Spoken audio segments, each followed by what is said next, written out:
Today I'm having a conversation with Issac Roth. Issac and I go back to the early days of OpenShift at Red Hat, in its infancy, before it even had the name OpenShift or anybody could get it. This conversation is not about that, though maybe someday we'll do one. Sometimes I have conversations with people who are interested in podcasting and what it's all about and how it works and what it takes and all that kind of stuff. And usually I just suggest that we record something and just start doing it. Today's conversation is one of those. It was a reflective Saturday morning conversation we had in October of 2020 about what Issac was seeing in technology and the world around him. It's an exploration and a reflection on what it's like to be 5 houses away from having your house destroyed by fire, and the process he and his family went through to save as much as they could. I've always respected Issac on a number of different levels. One of them is his ability to be optimistic and see possibilities, which often clashed with my cynical, skeptical project manager's hat that I wore when I was at Red Hat and we worked together. I think in this conversation you'll see some of that optimism come out and the possibilities he sees in places where others might not see possibility. Here we go. We're recording.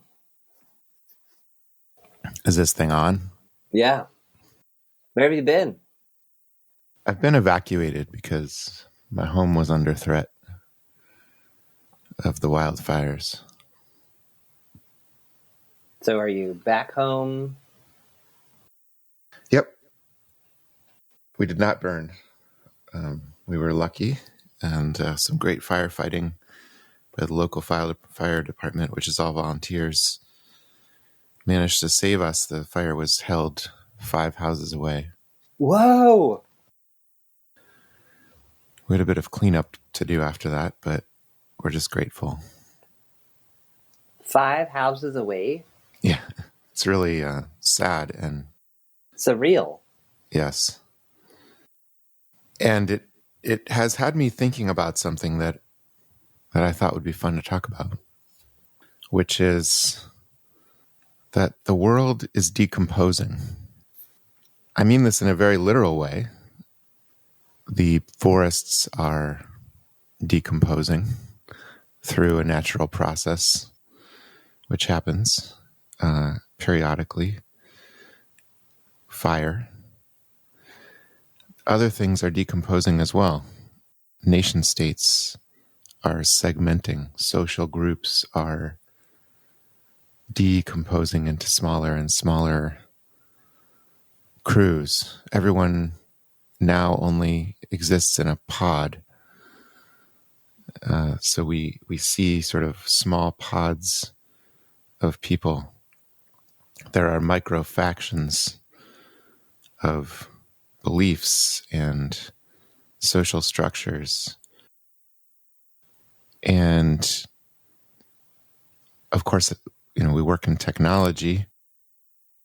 Technology components are decomposing into, some people might say composing, but there are smaller and smaller parts available. Skipping right to the enterprise software world. You don't buy everything in your enterprise from Oracle anymore or Microsoft. You now use hundreds of companies worth of software. Even in your home, big brands are no longer dominant. You don't go to the store and buy 30% of your groceries from Kraft.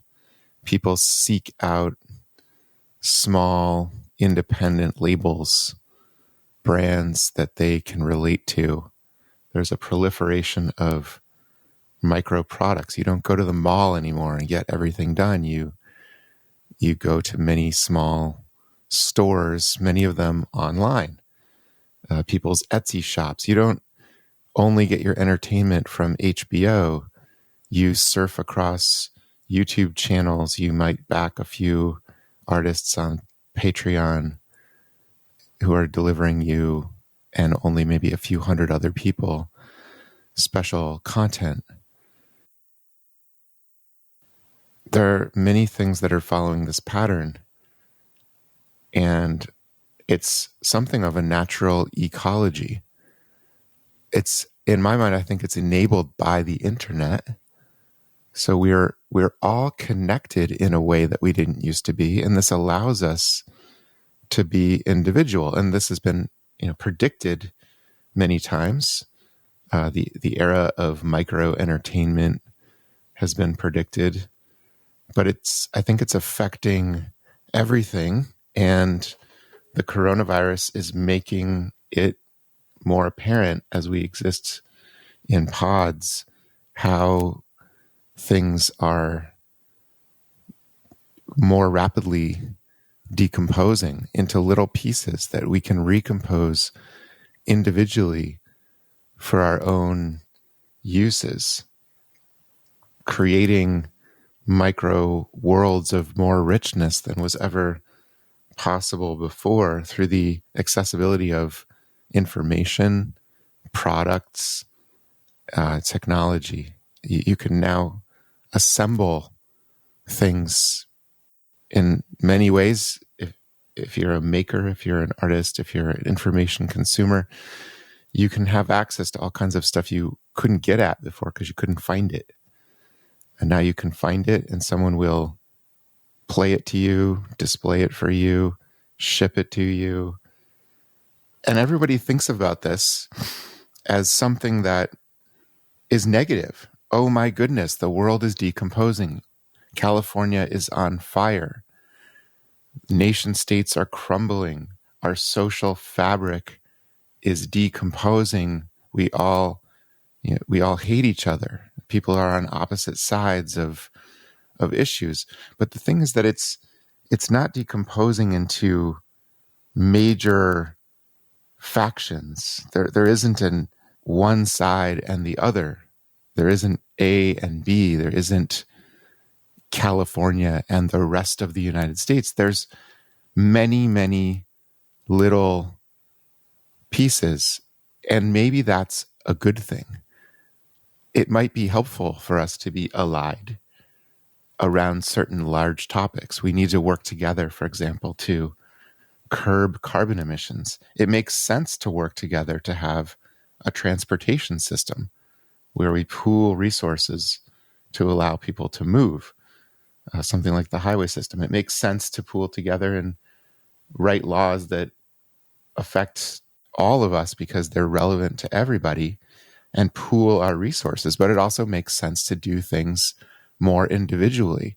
We don't need to decry the individuality or the micro ecosystems that are forming as being against cooperation. In fact, they might be greater ways of cooperation. And so I have this metaphor that I've been thinking about, which many people have heard about, this story of the professor who comes with all these rocks and sand to the front of the table and a glass bowl or a glass vase, and she pours the sand in, and then she pours the little rocks, and then there's no room to fit the big rocks, and then she does it again, and she pours the big rocks, and then she pours the small rocks, and she pours the sand, and it fills in all the cracks, and it makes room, and everything fits.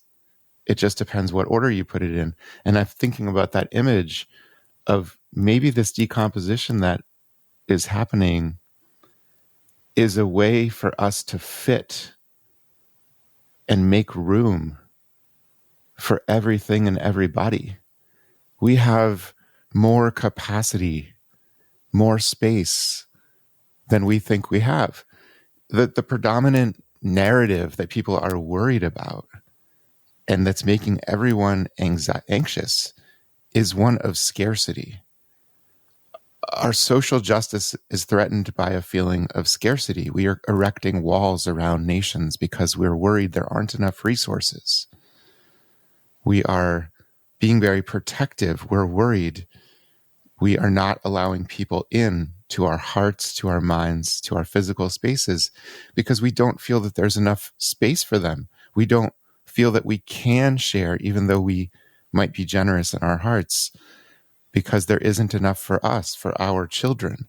What if this decomposition that feels painful in the moment, it's difficult to breathe the smoke that I'm breathing right now, to look at the destruction 5 houses away and further beyond where many, many things have burned, to clean all the ash off of my driveway and my porch.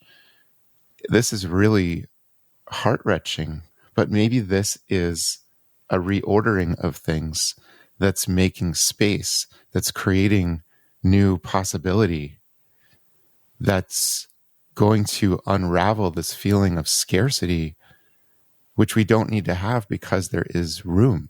And now let's take this into technology and modern enterprises. We're by having more customization, by having low code types of platforms which allow more people to become coders of sorts and create logic, by having more information, by having crawlers and indexers and new databases that allow us to access so much information, by having artificial intelligence, something people are scared of, but which can help us organize and find more information, create new products and offerings, navigate through so much diversity. There's room for more. There's room for more creativity. There's room for more people. There's room for more people's needs. There's more room for individuality. There's room for customization. Not everything has to be the same or mass-produced. We can have AIs that program robots that produce things that are individualized or come in thousands of configurations instead of tens of configurations. We can all have our own dish soap that's programmed to our particular needs, smells the way we want it, and works with the water that we have and our skin type. This is exciting. And so while it maybe feels really sad and divisive and we're all worried, we could be on the brink of something truly transformative where the fires, the political environment, the social justice system are all under transformation.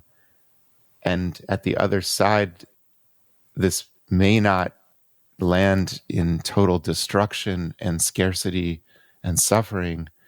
It may land in a kind of euphoria that we can't imagine right now. Because historically, we are really bad at understanding the future, and typically we underestimate it. How's that for a start, John? You were on a roll. Yeah, so many different things come to mind. In the beginning, the idea of the long tail, was that Chris Anderson? Right, the long tail, yeah. This idea of little, millions and millions of songs instead of one hit record. And it's already happening. TikTok is millions and millions of videos instead of one movie. Platforms like SoundCloud and Bandcamp allowing exposure for millions of creators of music instead of everyone listening to Taylor Swift. It doesn't mean there's not room for Taylor Swift. There's room for popular anthems that give us a feeling of unification and connection with each other. It's fun to listen to the same things, to understand each other and participate in a common theme. It's also really fun to find something that is unique to a small community of people. And yet there's a paradox that I see, which is there's room for everyone, and yet we're in these pods, which I like that idea of pods, because when I think pod, you can only be in one. There's no overlapping pods. Maybe there are, but when I think of like a pod, it's hermetically sealed so that you're only in your pod. And when I think of our current political climate, there's two like defined camps, but I don't place myself into either one. I kind of straddle. I have part. I like parts of one and parts of the other, but I don't say yes. I identify with this one. Well, and many people feel exactly that way. They don't identify as 100% or even 80% aligned with one of the two major political parties. And so it does seem like there should be an ability to define smaller ways of influencing policy that are more personalizable, because that is the sense, right? Although it's hard for a minor platform to attain some momentum, most people, the majority of people, do not feel 100% aligned with the choices that are being offered to them. And when that same phenomena swept through enterprise software, cable TV, or even local restaurants, they decomposed. More choices became available. You could connect things with each other. I mean, these days, my neighbors are doing a lot of home delivery takeout. You know, they order their salads from one place and their desserts from another.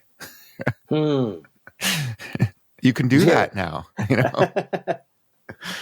And the mall was the beginning of that, right? The food court where you could have your appetizer from one food vendor and you could get your main course from another.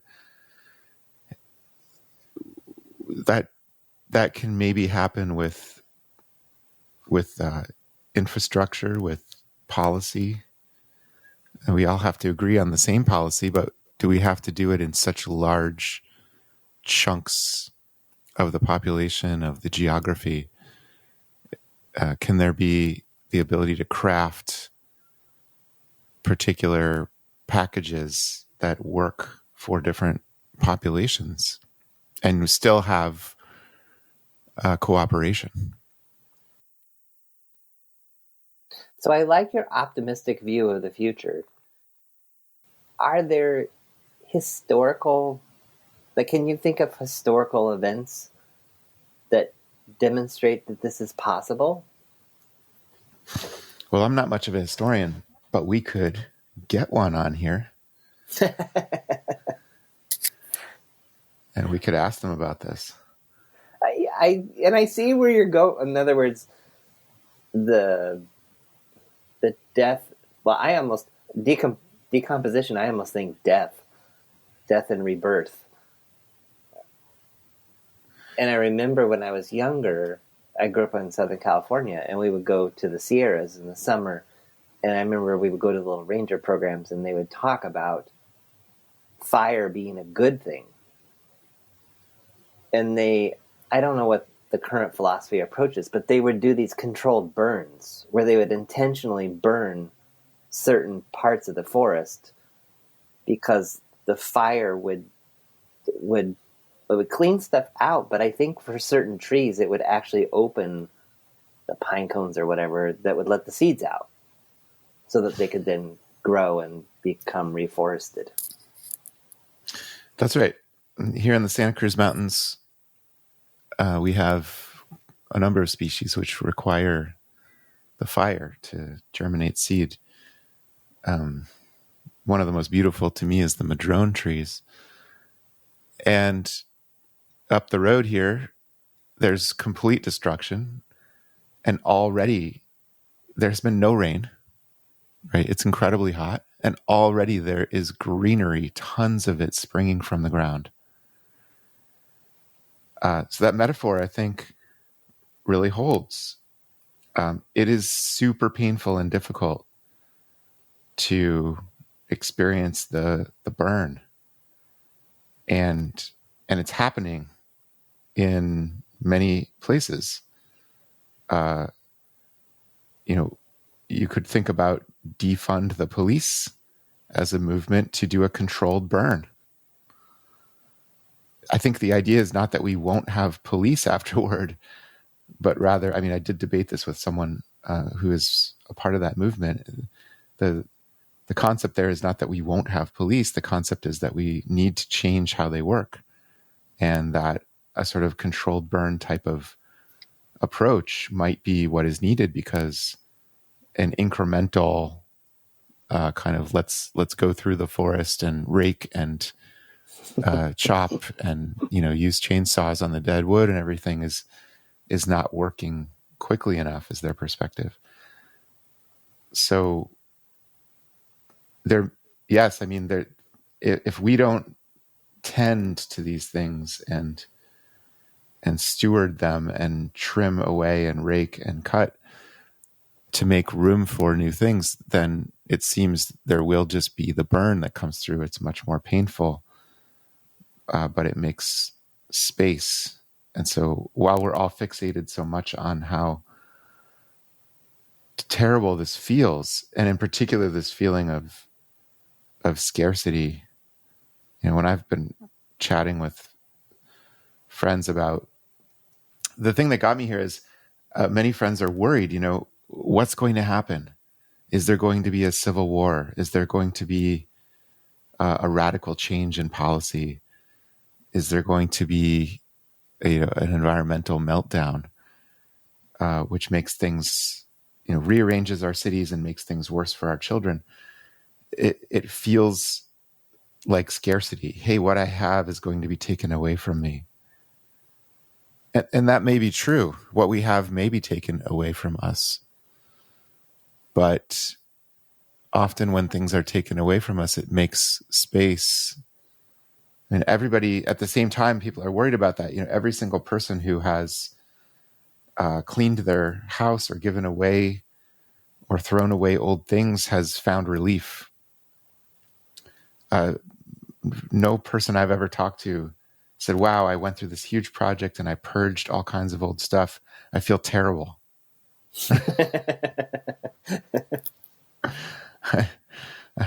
I'm really missing things. I'm really feeling depressed. Nobody says that, right? It's difficult to let go, but it is something that makes space. And in the field that I work in, you have worked in software, nobody's saying like, oh my God, I miss my data center, right? They've moved to the cloud. They've thrown away a lot of old stuff, sometimes physical stuff. I've seen dumpsters full of network switches, and they're not saying, the corporations are better because the framework is constant progress. So that's more easy to recognize the benefit of decomposition, of destruction, of rearranging things. And so we don't cry out, oh my God, where did my data center go? I miss it. I miss my Oracle instance. I miss my Sybase database. Well, those things have all been replaced by something better, though. Exactly. But when I think about your friends, I want to go back there. What would be the opposite? So in other words, and I relate to this a lot because I'm in the midst of a news fast because I was in this hamster wheel of checking the news to hopefully find something that would make me feel better about what's going to happen. Mm-hmm.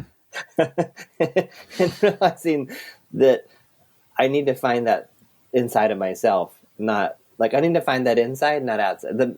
If I'm going to try to find that outside, it's never going to work.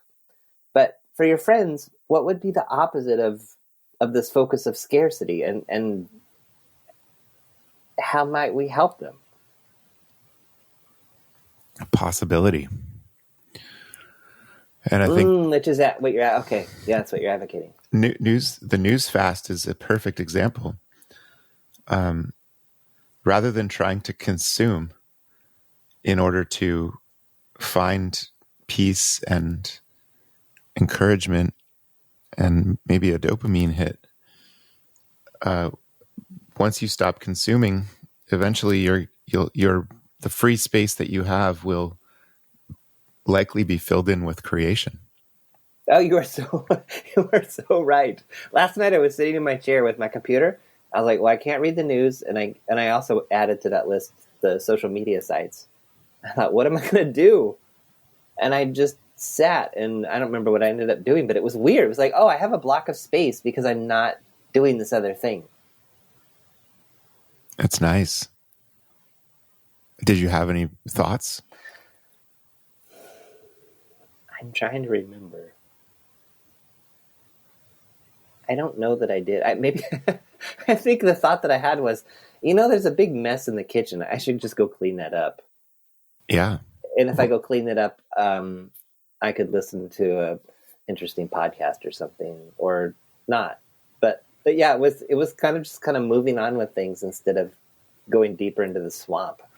It eventually, right? So if you do it for a year, you'll run out of things to clean up and organize, and I know this because you see this with people that disconnect themselves from the consumption loop. Is eventually you run out of sort of infrastructure to create, right? Eventually you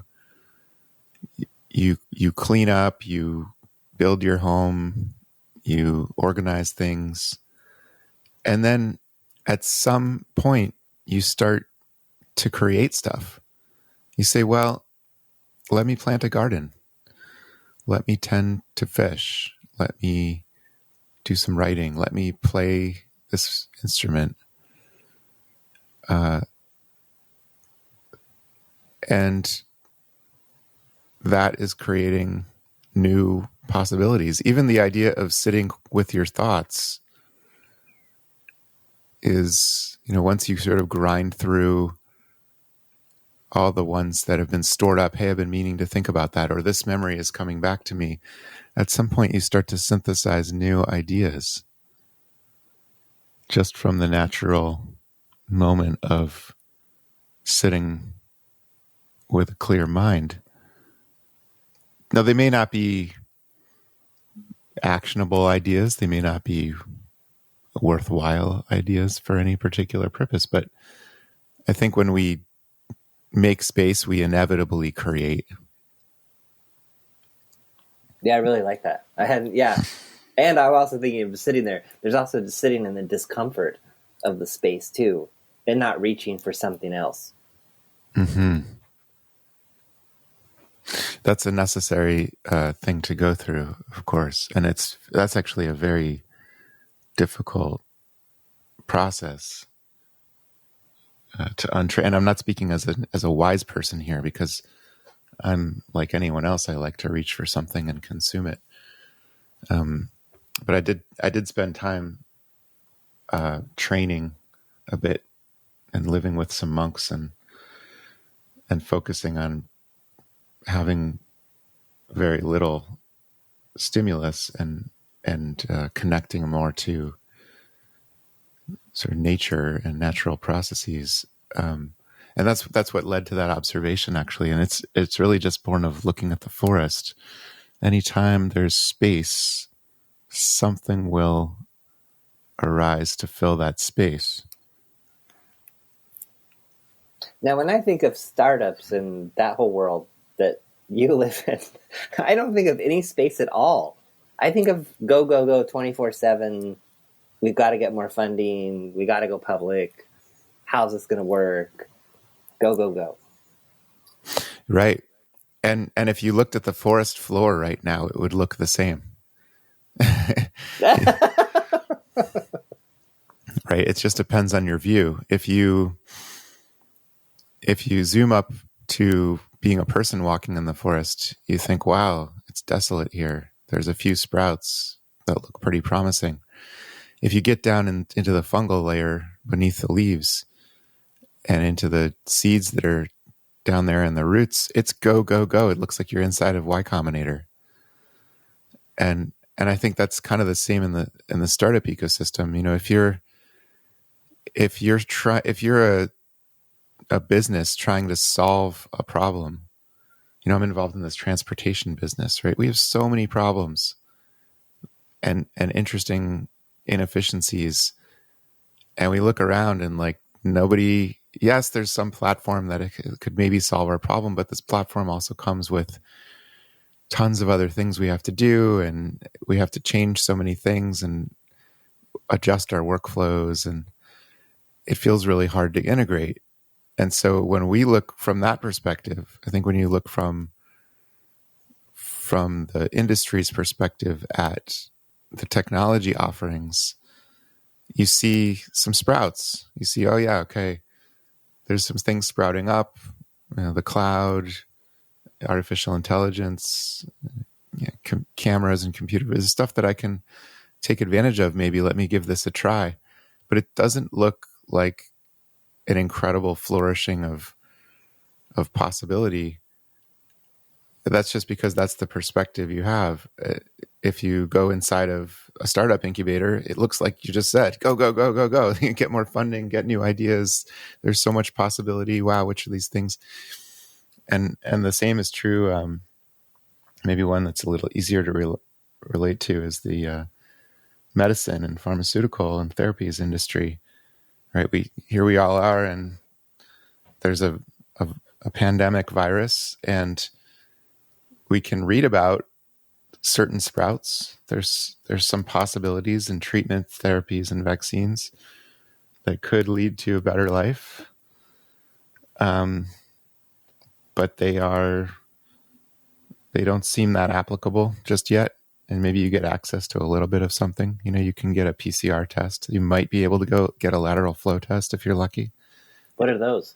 This is like a pregnancy test where you'd put like spit or blood on a piece of paper and a line would turn a color to see if you have any SARS-2 or SARS-CoV infection. I think those are going to become more and more available. But if you zoom in and you go inside the world of people who are working on new compounds, new therapies, synthetic biology, computational biology, it's just go, go, go, go. There's so much possibility. There's incredible things to be done. There's scale-up processes to be built. There's manufacturing to be created. There's yeast fermentation and computational algorithms to be created. There's things to be tested. There's efficiencies to be found in the clinical trial process. There's some of these vaccines are going to require storage at very low temperatures. There's a whole logistics chain to be built. So there's always go, go, go places, and there's always places of quiet. I think for each of us individually, we need to choose from day to day or month to month where we want to live in that level. If you look at the forest, I suspect that most of us like to live somewhere in the middle. It's not super comfortable to be always like, go, go, go, go, go, go, go. Although people like me really thrive and love it there. And it's not super comfortable to be on the trailing end for most, although some like it. That's what's funny. I find myself moving more and more in that direction. And are you trending towards the more and more rural parts of Oregon? Oh, I would love to. Like, that's one of my dreams. One of my dreams. Yes. Lots of land and neighbors far away. For me, the word is stillness. I'm adding more and more space to my days. And, the jury is still out. Like, how can this work long term? But yeah, I'm adding more and more space to my days. And it's hilarious when I talk to people. They're like, well, I better let you go. I know you're really busy. It's like, no, I'm not. I intentionally designed my day so that none of my meetings are back to back. And that I'm talking to you because I really want to. And I'm making myself 110% present to you. This is all I'm doing right now. So, yeah, I don't know. I'm finding a richness and, ideas and creativity and those things like starting to sprout, like you're saying. And what a gift, right? And a privilege. So totally, you and I can craft different things. You can drift more and more toward the rural, like you said, living far away, distance from the neighbors, and having moments of quiet and having physical space of quiet and structuring your day with time to be available. And I can live in the inner city, which I do when I'm not in Santa Cruz Mountains, and I can pack my calendar into ever smaller slices, switching from one thing to the other rapidly because I don't even have to walk from a conference room to another one. So it's gotten even worse. I can work on 3 computers at once, which I do, and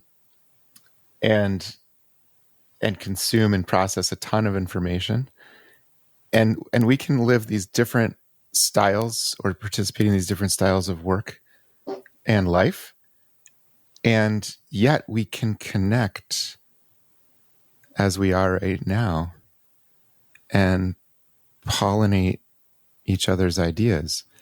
And that can happen not just between you and me, but between corporations, between individuals working for different corporations, between people who are representing different nation states, different political ideologies, different resource pools that are working at different speeds with different levels of privilege and access.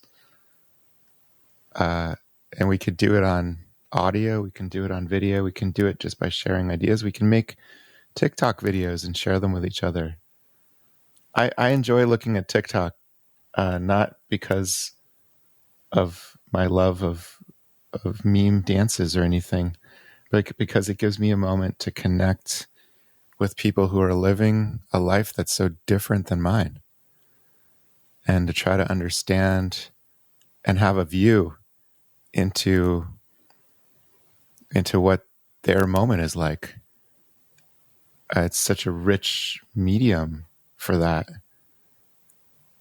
And that's just cultural connection. Mm-hmm. I also enjoy reading scientific papers for the same basic type of reason. Is I can immerse myself in the world of a scientist who has done this research and synthesized it for my consumption, and try to understand a moment of what it's like to be in that world and the possibilities that person's encountering. That is a kind of space that's available, and it's made possible by decomposition, right? If I had to actually go to that person's town, learn their TikTok dance, meet the father that they have who is performing in the background of their video, earn their trust so that they would actually perform this for me, I mean, that would take a long time, and I wouldn't get as much opportunity to do that. But I don't. I could just tune into their channel. And similarly, if I had to immerse myself in a research lab, right, become knowledgeable enough to earn the trust of the person that it was worthwhile for them to give the time to whiteboard out and explain to me exactly how this experiment went and what they were working on and how it reacted. There's only time to do that so much. But I don't need to do that. I can just consume their research paper, and I even could interact. I could read their paper. I could formulate a reasonable question. I could email or write to them, maybe participate in some exchange with them on Reddit or whatever. And they, if my question is thoughtful, they might even respond to me. I love the optimism that you like. It's so funny you say TikTok. I don't have TikTok. I've never had the app on my phone. All I know is, of course, what I read in the news or used to read in the news, that the Chinese are spying on me if I were to use it. So I'd be like, oh, yeah, that's invasion of my privacy. And you have this completely different. It's beautiful. Well, some of these things are true, right? I mean, every time I type it's something. Both, yes. Yeah. It's totally both, yes. It's definitely a trade, right? And in exchange for me having instant access to a research paper about algal cell cultures, Google and various other infrastructure that I'm using now knows that I'm interested in that. Yes. And they probably know where you live and all that other stuff. Right. So And they've tied that together into a profile, which, plausibly could be used against me in some way. yes. And has been for some people. But that's the trade that I'm making. I think that trade does privilege the privileged. And that's something that we have to solve a bit, is that these things are calibrated to extend the privilege of those who are already privileged. So it makes the gap wider. Definitely. And that's something we're experiencing in the forest. I'm looking at the forest, and like the big tall redwood trees survived the fire and everybody else burned. They're fire resistant, aren't they? To some degree? Yeah, when they're big enough, they are. Or is that the sequoias? Or they both are? They both are a form of redwood, yeah. And there's other trees and organisms as well that are able to, they enjoy that privilege. And I think that happens in our society as well. Certain people enjoy enough a mass of resource that they're more privileged and more able to survive decomposition and destruction, and potentially even take great advantage of it, where others are suffering more from it. So that's something that we need to grapple with as a part of the complexity of evolving and accepting this idea. But I do think there's so much attention spent to how horrible this all is that it's nice to cast some light on the types of possibilities that it enables. And really, I mean, it's not different. It wouldn't be interesting, and we'd be just like the news if we were making a podcast that talked more about how everything is becoming horrible. That would be easy. Yeah, that would be very easy. So why not take the other side? What's it like to prepare and to actually evacuate your house? It's so scary. I'll tell you what we did. It was very systematic. I think in a panic, the way it started for me was my partner Jamie is a collector of handmade objects. It's part of her aesthetic, is that she really adores one-of-a-kind things. And so throughout her life, she's collected these, special objects. They're not all handcrafted. Some are manufactured objects, but they have the patina of time about them, or they've suffered through something. One is this log. It's just a log, but it was burned in a fire, and it was burned in a certain way. And there's no other log like that. Another is a guitar, but it's a guitar that was passed to her from her father, who got it from his father, right? So, so there are many such objects in our home, and I have a discipline around the news cycle where I only tap into it once a day, and so as I had done that right after dinner, I realized that the fire was spreading rapidly in our direction. We were not at this home at the time, and we were up in San Francisco working on a project, and so I thought about this and went, this looks like it's heading in the direction of our home. And we talked about it, and the thing that was the pivotal moment for me was, and Jamie grew up in Colorado in forest fire areas, so she's somewhat familiar with this feeling. There's all these objects in the home, and I looked at her, and she was sort of processing what might happen. And I said, "Are you going to sleep tonight?" And she just looked at me. She said, "No." And I said, "Okay, well, our daughter's asleep. She's 3, which gives us some time to work independently. If we're not going to sleep anyway, why don't we just go pack it all up?" And so we just lifted our daughter out of bed, put her in the car seat, and we drove to the house, and we packed all night. And in this kind of situation, I get really rational. So I on the way there, we developed a system. What were we going to go through and grab? We had one car available.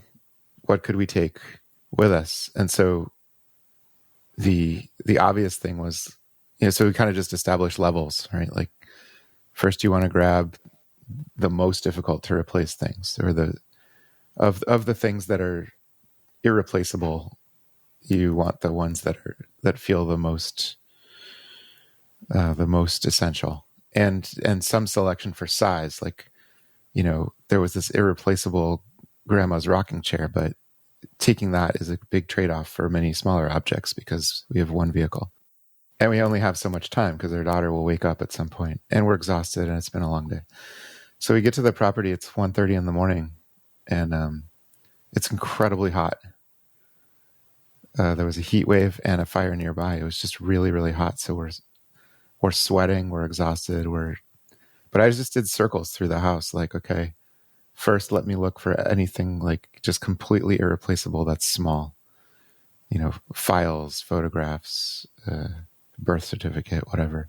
Then I went for things that are not irreplaceable, but really difficult to replace, either because they're incredibly, expensive, or because the amount of effort, like paperwork, or, going to a certain place in order to replace those things would be really, really problematic. So I kind of went for that. And then we did have some small space available after we did all that. And so then I went through and looked for, anything that's just expensive that is small. Don't really have a lot of small and expensive objects, but there were a few things that are, very small, but actually cost like, like this microphone I'm talking to you, right? It's like $100, but it's tiny. So it was easy to throw in my backpack. And we just did that. We kind of ran circles, and each of us checking the other's work. I was amazed at how well orchestrated it was for kind of a panic situation. Mm-hmm. But we also had the benefit, like, we didn't have pets or anything that would clearly be your first. And then we went through and we just sort of said goodbye to a lot of stuff. For Wow. Jamie, it was her plants. She spent some real moments with her plants, just saying goodbye. And the home has many memories, so we kind of went and talked about a few memories and thought about that and appreciated. I found myself really appreciating, sort of offering some appreciation to the space. Thanks for containing all these wonderful memories. And there's a lot of stuff we couldn't take with us, so kind of objects. I had some favorite articles of clothing and thing that I was like, yeah, if I need to let go, I'm going to let go of that. And I'm going to just sort of appreciate the good times we had together.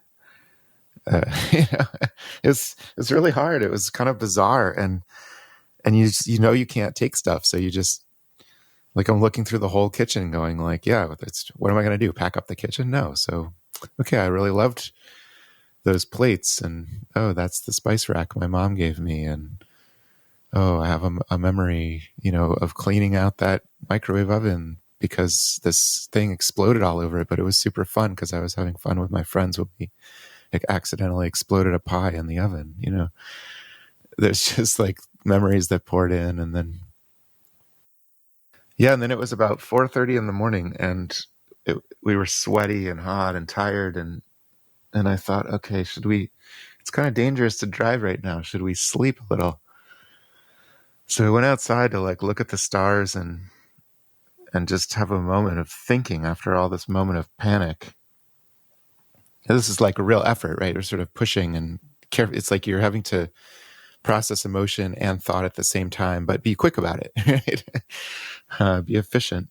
Climb up into the attic, look around, make sure there's not anything up here that I missed or is a real sort of special object that I should maybe grab. Go down in the basement, make sure that things are turned off and packed up, and if something melts on top of this or gets really hot, it's not going to explode or whatever. Move the propane tanks away from the house, stuff like that. And after doing all this prep work, there's just a moment. Okay, let's take a moment to like to reflect and just think about things, and also tap into tiredness, let the adrenaline come down, and see if we want to sleep. So we went on the back porch just together, and we often don't get a moment together either because we have a 3-year-old.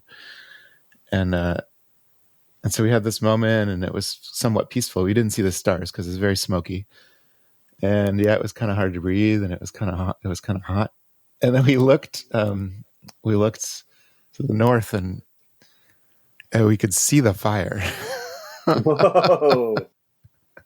We could just start to see the fire peeking out between some trees, and man, in that moment, I was not tired. I was no longer tired. I was like, oh, I saw the glow, and then I kind of focused my eyes, and I was like, I think I see the fire. And I looked at Jamie, and I was like, do you see the fire over there? She looks at it, she goes, yeah, that's fire. And we just looked at each other, we're like, let's go now. Right? Wow. And we were not tired, and we packed up really, really fast, like, get a water bottle, and we went over to the neighbors and woke them up. Hey guys, we see the fire. You need to get out of here. And they started their process. And it turns out the sheriff came by a few hours later and said, you guys got to go. So there was time. It was not moving quickly, but it was close. But we didn't know that. So we were just like, whoa, let's wake everyone up and go. We went to the 2 different neighbors and said, hey, you guys got to get up, and, can we help you? Our car's kind of full, but if there's something, essential, or you need us to move something with you, let's help each other. And both neighbors were kind of in shell shock, so they couldn't organize themselves. They were like, no, we're good. We figured it out, and helped them think a little through a plan. You get woken up like, hey, you have to evacuate. It's like, what? You don't really think straight. So I kind of walked people through a little, like, okay, first get what you need, and then think about anything valuable. Where are your pets?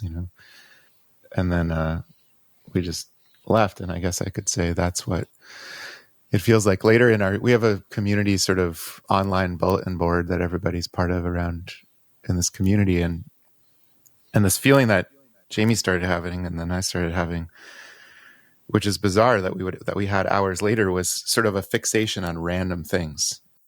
Jamie became very fixated. Like, I can't believe I didn't just grab the tomatoes off the plants that were unripe and take them with me. Why did I do that? And, I left a chicken in the fridge. Why didn't I just take that chicken with me? It's going to be lost. And I'm sitting here going like, well, that was a super rational decision. We didn't, if we'd taken every object like a chicken from the fridge, we wouldn't have any space.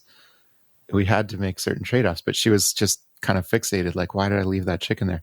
And I learned that everyone in our community had that same feeling. They'd done their best, and then hours later, when they couldn't get back in, they became fixated on something or some set of things that they didn't do. Or, our neighbors said, oh, we left the windows open. I can't believe we left the windows open. Why did we do that? It didn't make any sense. And I myself also became fixated on certain things that just, for me, it was this bicycle. Why did I leave this bicycle in the basement like that? I could have put it somewhere else, or I could have put it on the roof of the car, whatever. Bicycle, easy object to repurchase, right? It was a rational decision in the moment, but I think what was surfacing was some emotional attachment I didn't understand, that different people didn't realize that they had to these things that they'd done or left behind. And I found that that's a common experience, part of the processing of potential loss. In our community, some people did lose their homes and others didn't. And so some people got a second chance at those feelings. The ones who did lose their homes, I actually asked one neighbor about that, and he didn't even remember what I was talking about. He was so fixated on new things, like new problems, both negative, like, I can't believe this is so horrible, and positive, like, well, I had that garage there that I'd been meaning to rebuild for years anyway. So experiencing the fullness of that. But anyway, just to your question about what does it feel like to evacuate, I found it interesting that there was this aftershock that rippled through everyone. after the evacuation of like what, of these strange things that we developed attachment to. How do you think the whole experience has changed you? Well, two things. One is I realize a little more how connected I am to the environment. I mean, the thing I think where many of us are experiencing is like when you breathe this air, it just really, well, for me, that's been the most difficult part is breathing this air. It just changes my outlook. It changes my performance. I feel like I can't be myself breathing this smoke-filled air. And it's not, I don't think it's an emotional attachment to like, I'm dying and I'm suffering. I think it's just like, literally, it's hard to function. And of course you experience the lack of freedom. You can't go outside for a bike ride. You can't, I did go out for a walk with a respirator on and there's nobody out. You don't see life in the same way. Everyone's hunkered down. And that's what it felt like in the fire zone too. Normally there's sort of animals and there's plants and there's people around and everything was just locked down. All the animals were in their burrows hiding. The birds had fled. It's such a stark contrast to now where the birds have come back. The deer are wandering through the forest, looking at everything burned, going, what's up? And the humans are doing the same. So yeah, I experienced the nature connection and how dependent we are on our environment, even though day to day that's hard to encounter because our environment is so taken care of for us. Right? I have milk in my fridge that I had very little, like no connection to sourcing.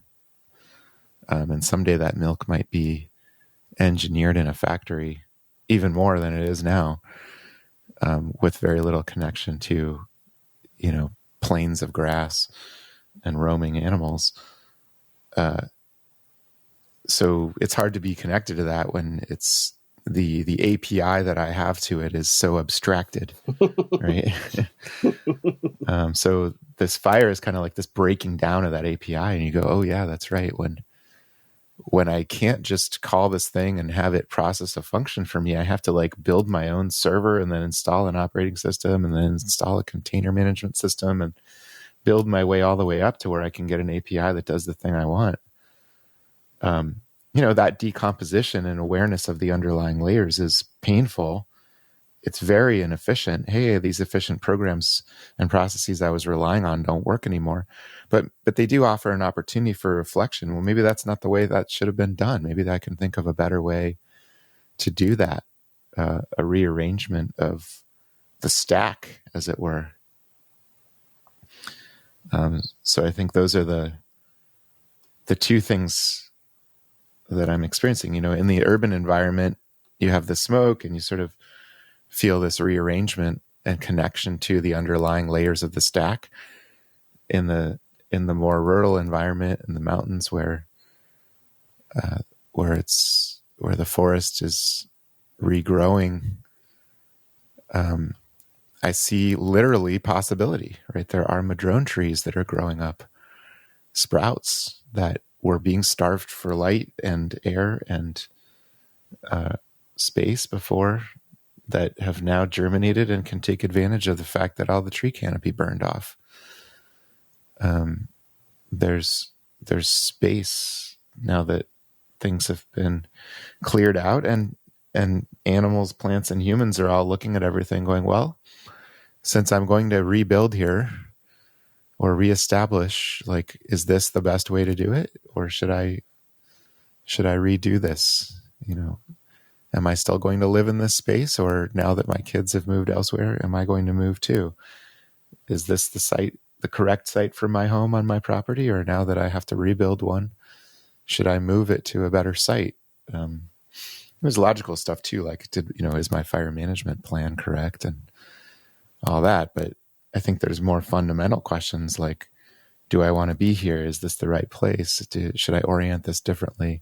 New technologies are available, right? I mean, if you rebuild a home in the woods, in the past, you were really building a lot of protection from the elements. I need to stay warm. I need to stay insulated from vermin.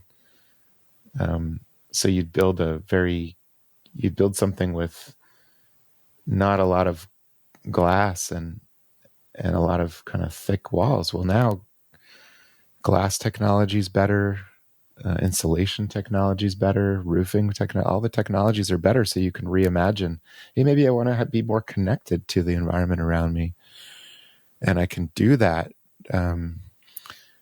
It's possible to live more off the grid now because you have wireless internet and solar energy.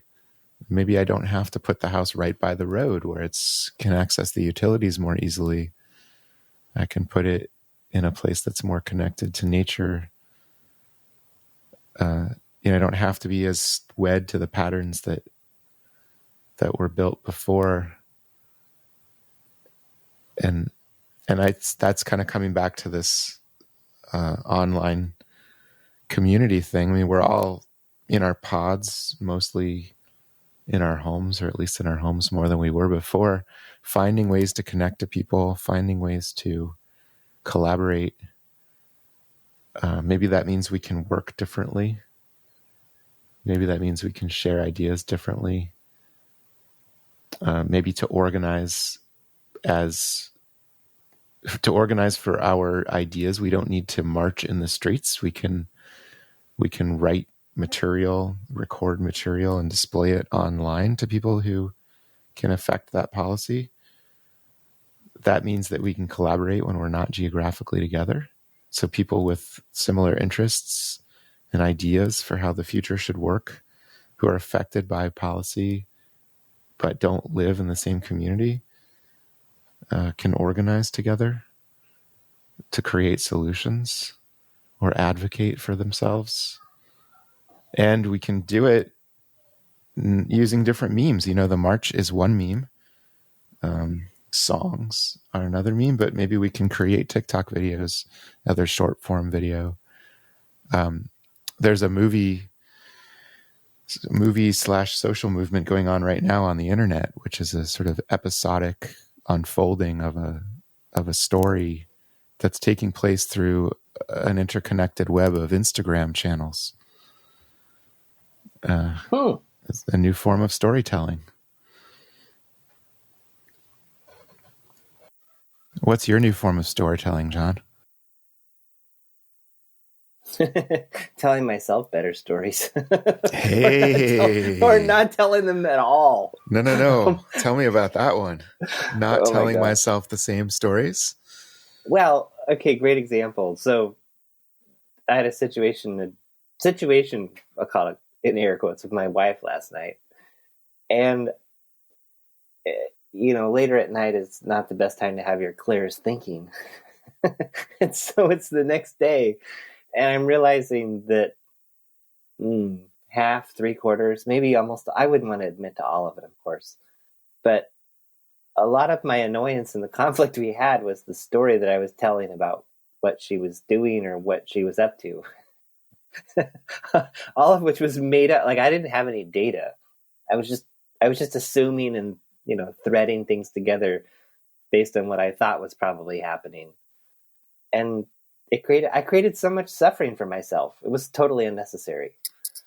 So that's the first thing that pops into my head, is just the stories and the conclusions and the meaning that we attach to things. It's a choice. Yeah, and that choice often benefits us. Composing. I don't know if I would say often. I like to think that in general we're functional, but yes, you're right. Like can often, sometimes benefits us, right? We construct a narrative, attach an emotion out of a pattern of facts because it's a shorthand. We don't have to reanalyze the facts in order to come to some pattern and conclusion. And and we base our behavior on that. My wife likes special objects, therefore she's going to be protective of those. Therefore, I need to allocate space for this. That's a trade-off that I make. I feel put off by that, so I have other ways that I feel I want compensation for that. That's like a big shorthand and a narrative around a fact pattern. And the thing to recognize is when it's time to decompose that. And so, Ooh, yeah, right, the story that you're mentioning, that story may have served you well at some point and been a valid shorthand for something. And maybe it wasn't, maybe it was born of... I'll say likely not. Because as you did your riff at the beginning, I was writing down the different words that you said. Scarcity, fear, room, people, individuality. Anyway, but the first two that you mentioned were scarcity and fear. Right. And whatever was going on, it was rooted in some fear that I had that was probably totally unfounded. Or maybe not. Right. Maybe you don't need to be afraid of that. Maybe at some point you were, and you don't need to any longer be afraid True. of that. Yes. Maybe you felt scarcity around something like that. Maybe you don't need to any longer. And so it's about, it's possible that these narratives never served you, but it's also really common that narratives did serve us and then don't anymore. And, yes. And so it's time to decompose those down to their fact pattern. Okay, what is the story underneath this narrative? I think that's kind of a question you often ask. And then can I construct a new shorthand that is based on current facts? Yeah, but I guess I'm wanting to try to almost live into a place beyond that, which is to just not create the story to begin with. Right. Okay. Just reevaluate. What are the facts? In other words, yeah. In other words, what are the facts of this situation? Wow, they're extremely limited. Okay, so I can either go on a mission to go get some more facts, which is going to cause a different disruption and potentially cause another wave of something I don't want. Or I can just say, well, I don't really know what's going on over there. And until I do, I'm just going to go do something else. Oh, but that's... And not have a story. Like, that would have saved so much time and energy, I can't even tell you. Well, that is a beautiful thing. But it requires something really difficult, which is to live with uncertainty. Yes. Yeah, right back to the beginning. Yes. Live with uncertainty. Yes. Live with uncertainty and set aside fear. Yeah.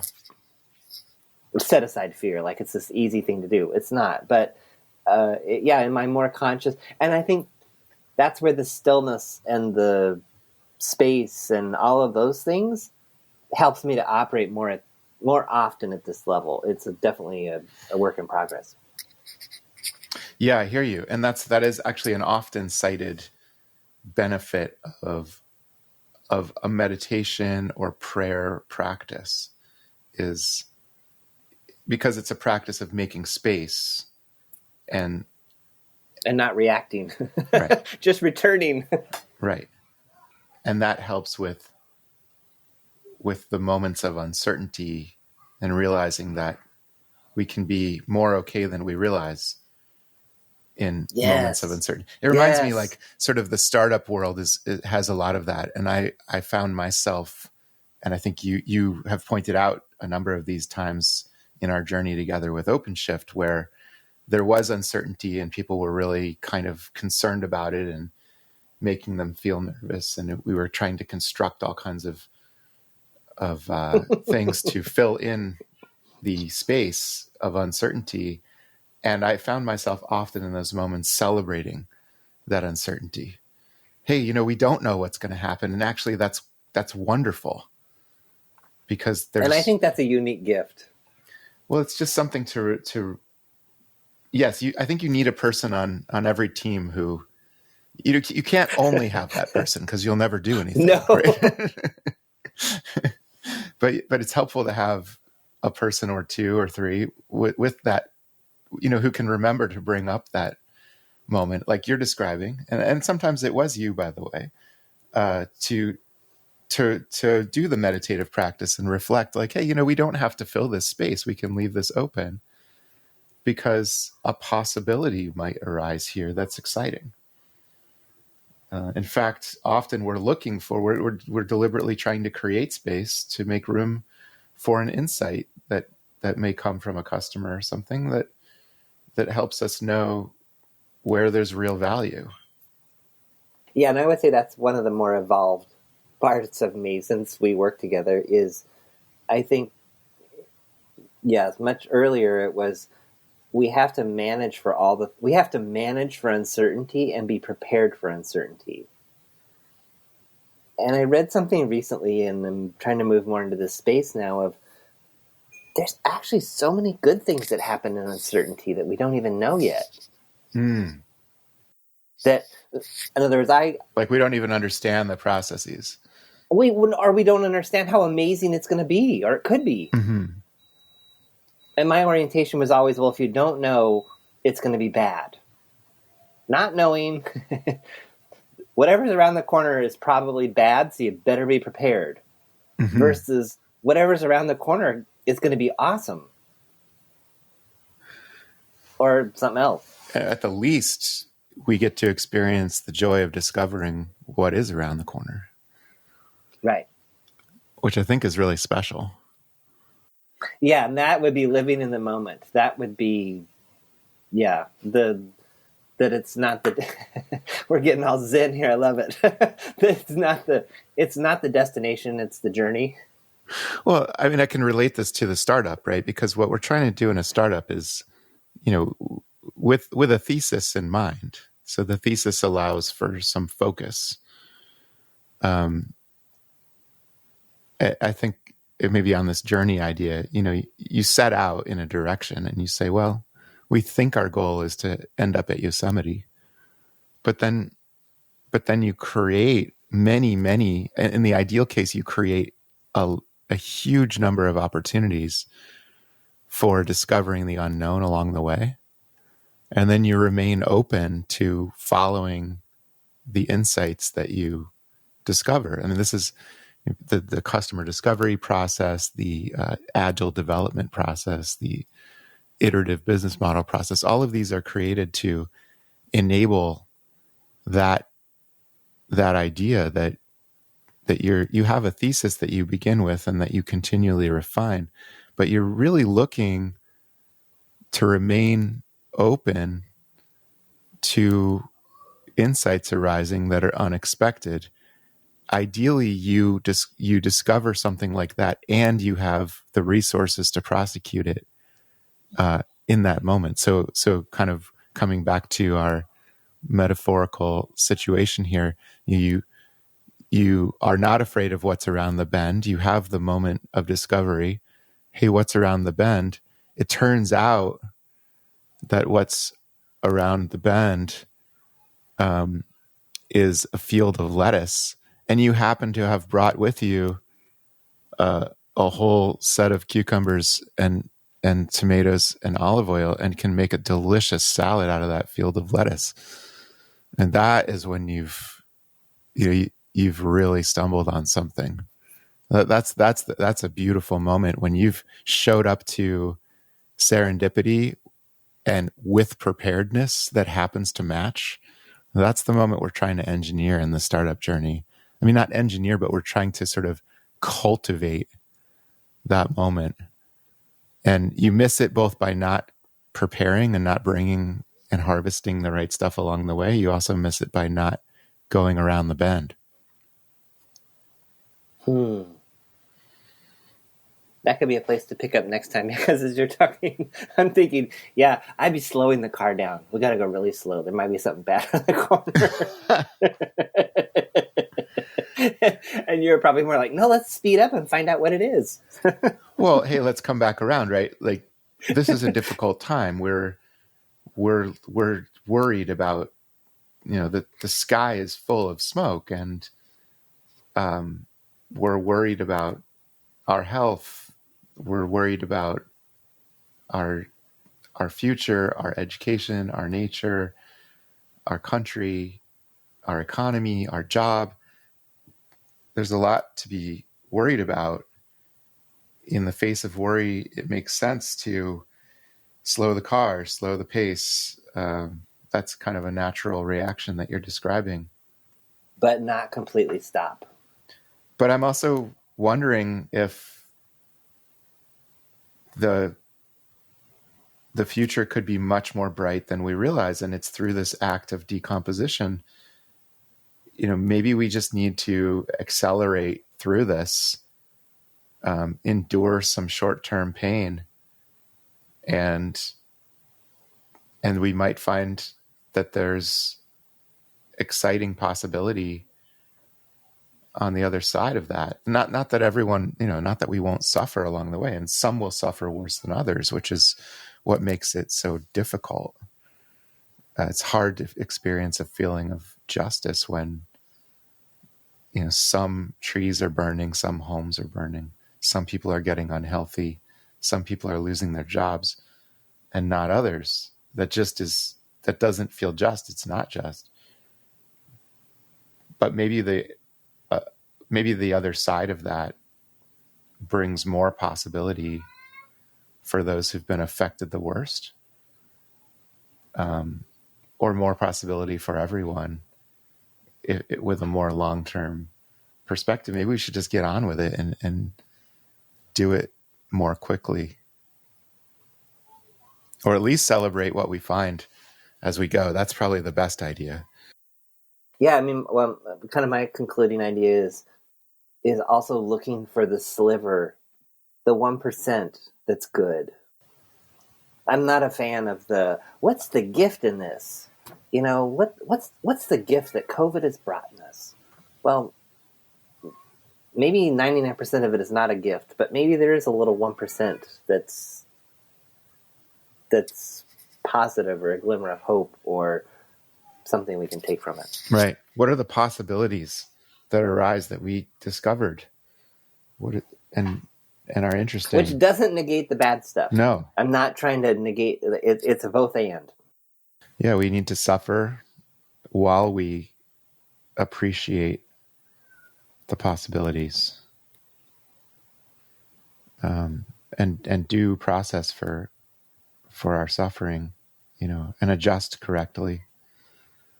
I have many friends in the performing arts, and they're all deeply suffering right now, as am I, in a much smaller way. Anyone who's a lover of the performing arts is just hurting right now, but those who are the practitioners are hurting far worse. Yes, there's some possibility there. The mediums will change, new ideas will arise, but the destruction of an entire segment of people's existence, and that's really, really difficult. But I think, both end. We need to mourn and look at what could possibly arise in that space.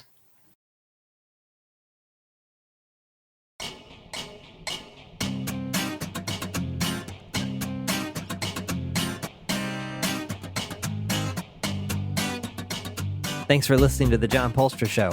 Notes, links, and all that other good stuff for this episode are at johnpolster.com/podcast. Send your questions, ideas, or a simple hello to podcast@johnpolster.com.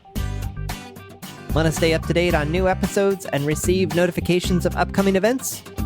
Register your email address at johnpolster.com/updates.